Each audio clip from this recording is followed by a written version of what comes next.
अकबर बीरबल की कहानी गलत आदत। एक वक्त की बात है, बादशाह अकबर किसी एक बात को लेकर बहुत परेशान रहने लगे थे। जब दरबारियों ने उनसे पूछा तो बादशाह बोले, हमारे शहजादे को अंगूठा चूसने की बुरी आदत पड़ गई है। कई कोशिश के बाद भी हम उसकी यह आदत छुड़ा नहीं पा रहे हैं। बादशाह अकबर की परेशानी सुनकर किसी दरबारी ने उन्हें एक फकीर के बारे में बताया जिसके पास हर मर्ज का इलाज था।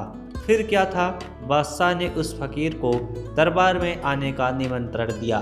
जब फकीर दरबार में आया तो बादशाह अकबर ने उन्हें अपनी परेशानी के बारे में बताया। फकीर ने बादशाह की पूरी बात सुनकर परेशानी को दूर करने का वादा किया और एक हफ्ते का समय मांगा। जब एक हफ्ते के बाद फकीर दरबार में आया तो उन्होंने शहजादे को अंगूठा चूसने की बुरी आदत के बारे में प्यार से समझाया और उसके नुकसान भी बताए। फकीर की बातों का शहजादे पर बहुत प्रभाव पड़ा और उसने अंगूठा न चूसने का वादा भी किया।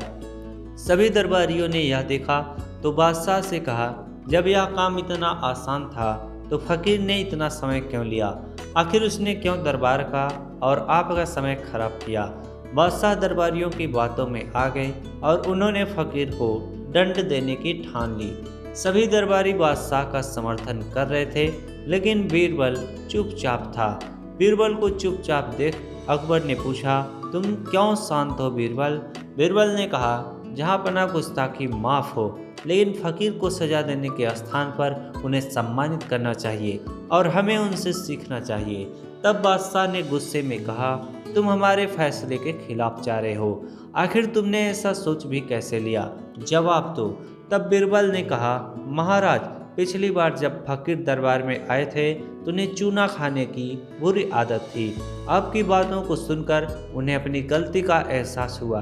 उन्होंने पहले अपनी इस गंदी आदत को छोड़ने का फैसला लिया, फिर शहजादे की गंदी आदत छुड़ाई। बीरबल की बात सुनकर दरबारियों और बादशाह अकबर को अपनी गलती का एहसास हुआ और सभी ने फकीर से क्षमा मांगकर उसे सम्मानित किया। कहानी से सीख, हमें दूसरों को सुधारने के पहले खुद सुधारना चाहिए, इसके बाद ही दूसरों को ज्ञान देना चाहिए।